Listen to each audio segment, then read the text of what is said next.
Once again welcome back to Codenuke. तो इस video को देखने के बाद तुम समझ पाओगे कि डोमेन नेम सिस्टम क्या होता है और कैसे वर्क करता है। तो ये जो डोमेन नेम सिस्टम है ना, इसको हम लोग शॉर्ट फॉर्म में डीएनएस कहते हैं। तो डीएनएस इंटरनेट के फ़ोन बुक की तरह होता है। यहाँ पे फ़ोन बुक कहने का मतलब ये है कि मान लो अपने मोबाइल में तुम ढेर सारे लोगों का नंबर सेव कर रहे हो। और तुम नंबर सेव क्यों करते हो? क्योंकि तुम सभी का नंबर याद नहीं रख सकते हो ना। एक दो लोगों का नंबर याद भी रख सकते हो, लेकिन ढेर सारे लोगों का नंबर याद रखना ये थोड़ा कॉम्प्लेक्स हो जाता है। तो हम लोग क्या करते हैं, सिंपली सभी का नंबर सेव कर लेते हैं उनके नाम के अकॉर्डिंग। तो जब भी किसी के पास हमें फ़ोन लगाना रहता है, ईजिली हम लोग उनका नाम सर्च करते हैं और फ़ोन लगा लेते हैं। तो एज इट इज़ इसी कॉन्सेप्ट पे बेस्ड है डोमेन नेम सिस्टम। अगर तुम इतना समझ पा रहे हो कि हम लोग नंबर सेव क्यों करते हैं, तो तुम ये भी समझ पाओगे कि डोमेन नेम सिस्टम क्या होता है। तो ये जो डोमेन नेम सिस्टम है ना, वह डोमेन नेम को ट्रांसलेट करता है आईपी एड्रेस में, ताकि जो तुम्हारा कंप्यूटर है एक दूसरे को आइडेंटिफाई कर पाए। इसका मतलब ये है कि जैसा कि तुम्हें पता है कि सभी वेबसाइट का खुद का आईपी एड्रेस होता है, जिस आईपी एड्रेस का यूज़ करके हम लोग सभी वेबसाइट को आइडेंटिफाई कर पाते हैं। मान लो तुम कोई भी वेबसाइट को तुम फेच करना चाहते हो, रेंडर करना चाहते हो अपने ब्राउजर पे, तो तुम सिंपली क्या करोगे, आईपी एड्रेस को सर्च करोगे ब्राउजर पे और वह वेबसाइट रेंडर हो जाएगा, उस वेबसाइट को तुम देख पाओगे। लेकिन यहाँ पे एक चीज़ दिक्कत ये आ जाता है कि तुम सभी वेबसाइट का तुम आईपी एड्रेस याद नहीं रख सकते हो ना।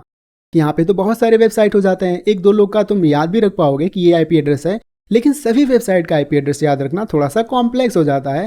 तो इसीलिए ना यहाँ पे एक सिस्टम लाया गया था, डोमेन नेम सिस्टम, ताकि सभी वेबसाइट का एक नाम दे दिया जाए और उस नाम को जैसे ही कोई आदमी सर्च करेगा ब्राउजर पे, तो वह कन्वर्ट हो जाएगा, ट्रांसलेट हो जाएगा आईपी एड्रेस में। और जैसे ही आईपी एड्रेस में जब ट्रांसलेट हो ही गया है, तो वह वेबसाइट वहाँ से डेटा सेंटर से निकल के तुम्हारे ब्राउजर पे रेंडर हो जाएगा। तो ऐसे ही काम करता है डोमेन नेम सिस्टम।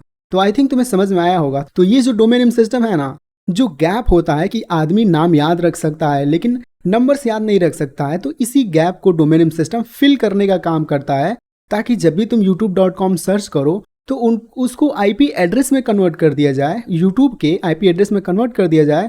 और जैसे ही आईपी एड्रेस में जब कन्वर्ट हो ही जाएगा, तो वो यूट्यूब जो है ना, डेटा सेंटर से निकल के तुम्हारे ब्राउजर पे आएगा और इजीली तुम उसको हैंडल कर पाओगे, देख पाओगे। तो चलो फिर समझते हैं कि बैकएंड में क्या होता है, डीएनएस कैसे रिक्वेस्ट को सेंड करता है, क्या क्या होता है, किसी किसी इंटरेक्ट होता है और कैसे आईपी एड्रेस में कन्वर्ट होता है तुम्हारा डोमेन नेम।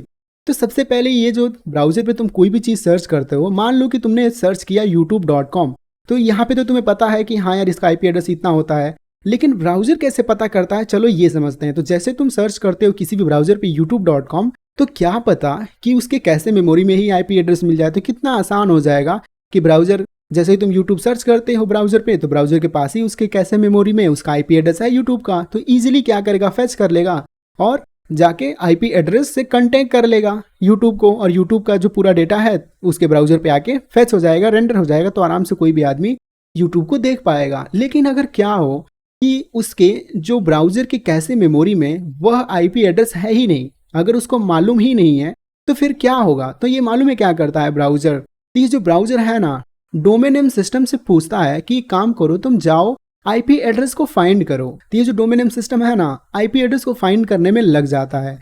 तो ये रिक्वेस्ट सेंड करता है। कौन रिक्वेस्ट सेंड करता है? डोमेन नेम सिस्टम रिक्वेस्ट करता है रिकर्सिव रिजॉल्वर को कि काम करो, मुझे आईपी एड्रेस चाहिए। क्योंकि ब्राउजर हमसे आईपी एड्रेस मांग रहा है, तो मेरे पास भी नहीं है, डीएनएस कहता है मेरे पास भी आईपी एड्रेस नहीं है, तो एक काम करो रिकर्सिव रिजॉल्वर, तुम मुझे आईपी एड्रेस ला के दो। तो ये जो रिकर्सिव रिजॉल्वर है ना, इसका काम इतना होता है कि कुछ भी करो, लेकिन मुझे आईपी एड्रेस फाइंड करना है। और किसको दे देना है? डोमेन नेम सिस्टम को दे देना है, ताकि डोमेन नेम सिस्टम किसको दे दे? ब्राउजर को दे दे। तो ये जो रिकर्सिव रिजॉल्वर है ना, ये लग जाता है आईपी एड्रेस को फाइंड करने के लिए। तो ये जाता है किसके पास? ये जाता है रूट डोमेन सर्वर के पास। यहाँ पे रिकर्सिव रिजॉल्वर पूछता है root domain name system server से कि यार मुझे आईपी एड्रेस चाहिए, मुझे आईपी एड्रेस ला के दो। तो ये रूट डोमेन नेम सर्वर होता है ना, तो इसको भी आईपी एड्रेस नहीं मालूम रहता है। तो ये रिस्पॉन्ड करता है, लेकिन इसको कुछ ना कुछ जवाब तो देना है रिकर्सिव रिजॉल्वर को। तो ये रिस्पॉन्ड करता है कि काम करो, मैं तुम्हें आईपी एड्रेस तो नहीं दे सकता, लेकिन मैं एड्रेस दे सकता हूँ। किसका एड्रेस दे सकता हूँ? टॉप लेवल डोमेन सर्वर का। तो जैसे ही root DNS server top level domain server का एड्रेस देता है रिकर्सिव रिजॉल्वर को, तो रिकर्सिव रिजॉल्वर के पास किसका एड्रेस आ गया है? Address of top level domain server. तो ये जो रिकर्सिव रिजॉल्वर है ना, अब रूट डोमेन सर्वर से डायरेक्ट अब किसके पास चला जाता है? अब ये रिकर्सिव रिजॉल्वर सीधा पूछने चला जाता है टॉप लेवल डोमेन सर्वर से। तो जैसे ही यहाँ पे पूछता है टॉप लेवल डोमेन सर्वर, एक काम करो, मुझे आईपी एड्रेस ला के दो, तो ये जो टॉप लेवल डोमेन सर्वर है ना, वो कहता है कि काम करो, मेरे पास भी आईपी एड्रेस नहीं है, लेकिन मैं तुम्हें एड्रेस देता हूँ ऑथोरिटेटिव डीएनएस सर्वर का, उससे जाके पूछ लो, उसके पास हो सकता है। तो जैसे ही recursive resolver top level domain server से पूछता है तो वो उसने किसका एड्रेस दिया है, ऑथोरिटेटिव डीएनएस सर्वर के पास। तो ये अब रिकर्सिव रिजॉल्वर है ना, वो डायरेक्ट चला जाता है ऑथोरिटेटिव डीएनएस सर्वर के पास। तो फाइनली रिकर्सिव रिजॉल्वर जैसे ही पूछता है कि काम करो ऑथोरिटेटिव डीएनएस सर्वर, मुझे आईपी एड्रेस ला के दो youtube.com का। तो ये जो ऑथोरिटेटिव डीएनएस सर्वर है वो डायरेक्टली क्या करता है, youtube.com का आईपी एड्रेस दे देता है।